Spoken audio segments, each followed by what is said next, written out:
کہ تقدیر کے جو عام عقیدے میں ہم تقدیر کہتے ہیں اس کے دو پہلو ہیں.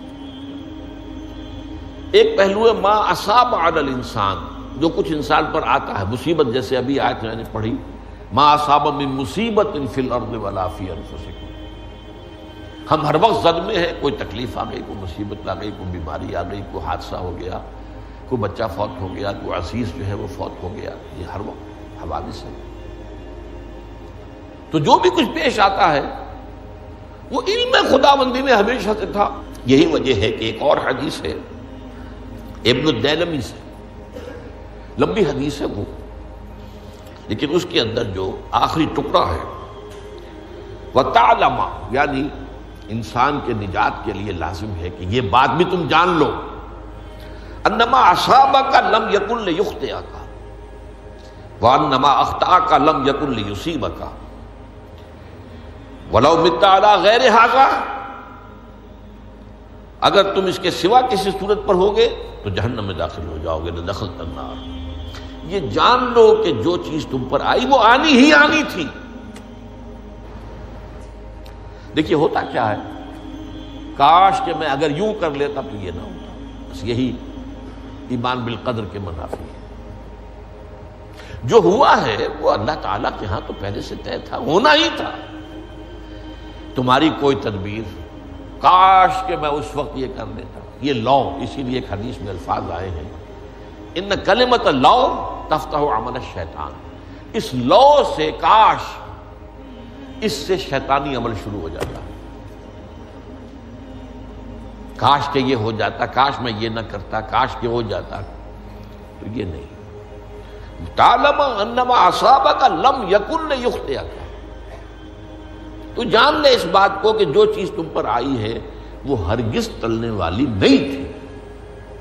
کوئی تدبیر تم کر لیتے، کوئی کسی وقت کوئی ہیلا کر لیتے، کوئی تم قدم اٹھا لیتے، کچھ بھی کر لیتے، وہ تو آنی ہی آنی تھی.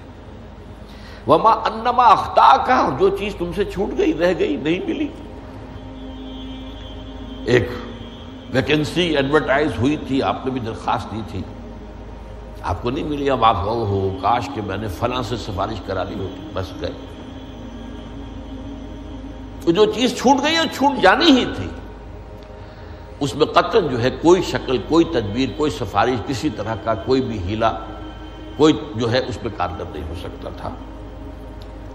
لم یکن لیصیبک وَمِتَّ عَلَىٰ غَيْرِ ذَلِكَ، اگر تو اس کے سوا کسی کیفیت پر تیری موت واقع ہوئی، اگر یہ یقین نہیں ہے. یہ ہے تقدیر کا وہ مفہوم کہ جس کا تعلق ہے علامہ اصاب الانسان، جو انسان کے اوپر وارد ہو رہا ہے. اس کے ضمن میں تقدیر کا مفہوم کیا ہے کہ جو ہوا ہے وہ تو ہونا ہی تھا. اس میں تو کسی شک و شبے کی گنجائش نہیں، بالکل قطع اللہ تعالیٰ کا فیصلہ ہے. البتہ در حقیقت ایک دوسرا پہلو ہے ما یفعل الانسان، وہ جو انسان کرتا ہے. یہاں آ کر یہ تقدیر کا مسئلہ بہت ٹیڑھا ہو جاتا ہے. آیا میرے اندر کوئی اختیار بھی ہے کہ نہیں؟ Do I have any free choice? یا ہر شخص پہلے سے طے ہے؟ تقدیر کا ایک عام مفہوم یہ ہے، اور اس مفہوم میں بھی بعض روایات بھی ہیں جو اس کی تائید کرتی ہیں کہ ہر چیز پہلے سے طے ہے، لکھی ہوئی. اور یہ جو حدیث ہم نے ابھی پڑھی ہے یہ گویا کہ اس کی ایک مثال ہے کہ وہ جو لکھ دیا گیا تھا، فرشتے نے لکھ دیا تھا، رحم مادر میں لکھ دیا تھا، شقی او سعید، یہ بدبخت ہے یا سعادت مند ہے. تو ایک شخص پوری عمر نیکی کے کام کرتا رہا، آخری وقت میں آ کر کوئی ایسا حادثہ پیش آ گیا کہ وہ اہل جہنم کے سے کام شروع کر دی اور جہنمی ہو گیا. یا ایک شخص ساری عمر جو ہے جہنمیوں کے سے کام کرتا رہا، آخری وقت میں آ کر کوئی ایسی توفیق ملی، کچھ ایسا معاملہ ہو گیا، توبہ کر لی اور اس نے جو ہے اہل جنت کے سے اعمال شروع کر دی. تو یہ جو ہے علامہ اصابک کا علیحدہ بات ہے، اور علامہ یفعل الانسان، انسان کیا کرتا ہے اس میں اس کی قدرت کتنی ہے. اور یہ ہمارے ہاں فلسفے کا بڑا مشکل موضوع ہے، اسی کا نام ہے جبر و قدر۔ ہمارے اسلاف میں بھی کچھ لوگ ایسے ہیں متکلمین میں سے، دیکھیے ہمارے ہاں ایک وہ لوگ ہیں کہ جو اس پر قناعت کرتے ہیں کہ جو اللہ نے کہہ دیا اور رسول نے کہہ دیا، اس سے آگے ہم مین میخ نہیں نکالیں گے، وہ محفوظ راستے پر ہوتے ہیں۔ لیکن بہرحال انسان کو اللہ نے ایک عقل بھی دی ہے، اور یہ عقل سوالات اٹھاتی ہے، اور جو زیادہ ذہین انسان ہوتے ہیں ان کے اندر ان کی یہ مصیبت زیادہ ہوتی ہے، لہٰذا وہ تو سوچتے ہیں، کچھ نہ کچھ غور و فکر کرتے ہیں، بات سمجھنے کی کوشش کرتے ہیں۔ اس میں اب ہمارے ہاں دو طبقے ہو گئے، جبریہ قدریہ۔ ایک نقطہ نظر یہ ہے کہ انسان مجبور محض، کوئی اختیار نہیں، اور ایک یہ ہے کہ انسان قادر مطلق ہے، جو چاہتا ہے اپنے فیصلے میں مختار مطلق ہے، وہ فیصلہ کرتا ہے۔ انہیں قدریہ کہتے ہیں۔ تو جبریہ اور قدریہ ان کی بحثیں ہمارے یہاں، یہ وہی تقدیر کا مسئلہ جو میں نے کہا تھا، بحثوں میں آ کر الجھ جائے، آج تک حل نہیں ہوا، حل ہو سکتا ہی نہیں۔ اب اس کے ضمن میں علامہ اقبال کا ایک شعر آپ کو سناتا ہوں، وہ بہت اچھا لگتا ہے، بہت خوبصورت لگتا ہے شعر ہونے کے اعتبار سے۔ تقدیر کے پابند جمادات و نباتات، مومن صرف اللہ کے احکام کا پابند۔ اس میں انسان سے پابندی کی نفی کر دی گئی ہے، وہ صرف پابند ہے اللہ کے احکام کا۔ نتیجے کے اعتبار سے تو جو یہ شعر کہہ رہا ہے، جو بات وہ صحیح ہے، پابندی اصل جو ہے وہ اللہ کے احکام کی، لیکن یہ کہ تقدیر کی پابندی سے انسان بھی پوری طرح آزاد نہیں ہے۔ یہ سمجھ لینا کہ یہ جمادات و نباتات ہی کا معاملہ، یہ غلط ہے، یہ مبالغہ ہے۔ ظاہر بات ہے کہ شاعر جو ہے، شاعر مبالغے سے بچ نہیں سکتا، چاہے وہ علامہ اقبال ہو، کوئی بھی ہو۔ تو اسی لیے سورہ شعراء کے اندر جو عام شعراء کی جو صفات بیان ہوئی ہیں وہ آپ کے ذہن میں آ گئی ہوگی۔ مبالغہ کرتے ہیں، فی کل واد یہیمون انہم یقولون ما لا یفعلون، وہ کہتے بھی وہ کچھ ہے جو کرتے نہیں ہیں، اور یہ بات تو علامہ اقبال پر بھی چشمہ ہوتی ہے۔ بہرحال یہ شعر ذرا پھر نوٹ کیجئے، تقدیر کے پابند جمادات و نباتات، مومن صرف اللہ کے احکام کا، کوئی بات صحیح نہیں۔ انسان بہت سے اعتبارات سے مجبور ہے۔ سب سے پہلے جو ہے انسان کے اندر ایک تقدیر نوعی ہے، نوع انسان۔ چھوٹی سی چڑیا اڑتی پھرتی ہے، انسان نہیں اڑ سکتا۔ آپ نے ٹھیک ہے مشین ایجاد کر دی، جہاز ایجاد کر لیا، آپ دوڑ رہے ہیں، 500 آدمی اور سینکڑوں من سامان لے کر جو ہے وہ جا رہا ہے، 747 ہو یا 757 ہو، یہ کر لیا ٹھیک ہے، خود نہیں اڑ سکتے۔ اب کیا کریں گے آپ؟ یہ تقدیر نوعی ہے، اسپیشیز، ہر اسپیشیز کے لیے اللہ نے ایک اندازہ مقرر کر دیا ہے، اس اندازے ہی میں رہے گا، اس سے باہر نہیں جا سکتا۔ پھر ایک تقدیر شخصی ہے۔ اب دیکھیے تقدیر شخصی کیا ہے؟ بعض اوصاف و صفات ہمیں وراثتاً ملتے ہیں، وی ہیو نو چوائس۔ پہلے بھی یہ بات مانی جاتی تھی، آج جو ہے ذرا سائنٹیفک انداز میں ہم کہتے ہیں جینز میں چلا آ رہا ہے۔ وہ جینز کو کوئی بدل سکتا ہے؟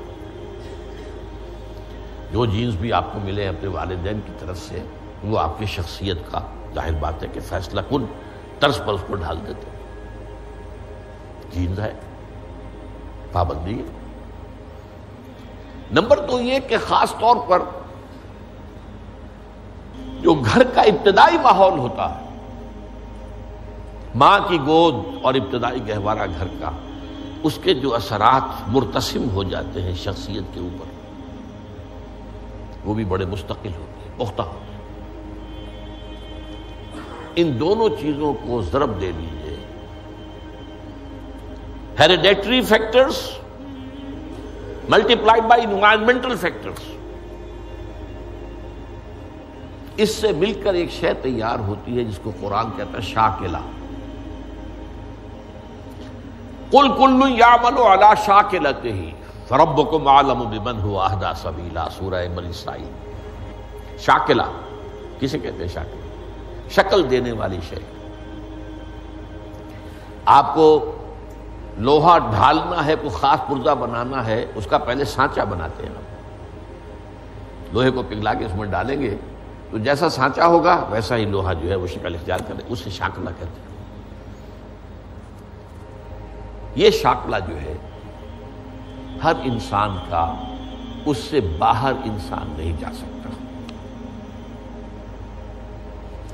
اس کے اندر اندر سٹرگل ہوگی، اس کے اندر اندر اس کی جد و جہد ہوگی.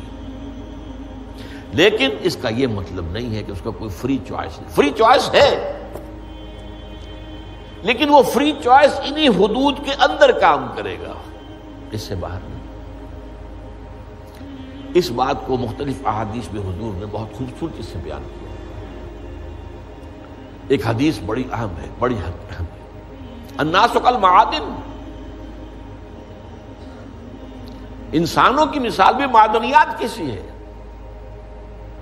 اب سونے کی معدنیات میں سے سونے کی جو اور ہے، اب پتہ نہیں اردو میں مجھے معلوم نہیں اور کا ترجمہ کیا کرتے ہیں عام طور پر، لیکن جانتے ہیں اور وہ کچی دھات جس سے کو صاف کر دیتے ہیں تو پھر وہ دھات جو ہے خالص شکل میں سامنے آ جاتی ہے. سونے کی اور سے سونا بنے گا، چاندی کی اور سے چاندی بنے گی، سونا تو نہیں بن سکتا. جتنا چاہے صاف کر لیں، وہ اور تو مستقل. الناس کالمعادن خیارکم فی الجاہلیت خیارکم فی الاسلام. جو تم میں جاہلیت کے دور میں، پری اسلامک دور میں جو بہترین تھے، وہی اسلام میں آ کر بہترین ہوئے.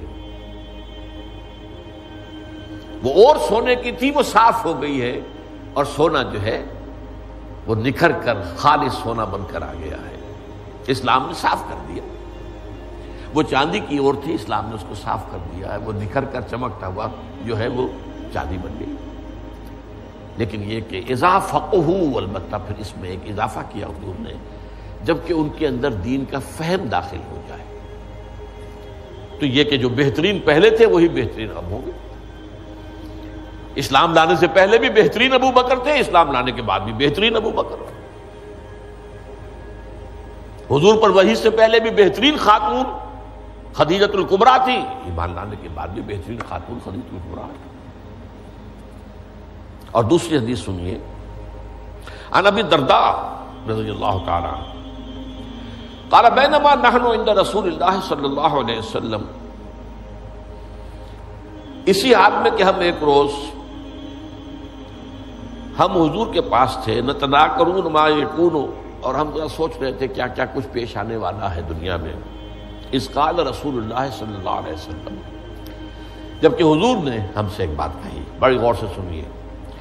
اذا سمعتم بجبل انزال عن مکانہ فصدقوہ، اگر تم یہ سنو کہ کوئی پہاڑ اپنی جگہ سے ٹل گیا تو مان لینا. وَإِذَا سَمِعْتُمْ بِرَجُلٍ تَغَيَّرَ عَنْ خَلْقِهِ فَلَا تُصَدِّقُوهُ، اور اگر تم سنو کہ کوئی شخص جو ہے وہ اپنی سرشت سے، اپنی جبلت سے بدل گیا تو کبھی نہ مانو.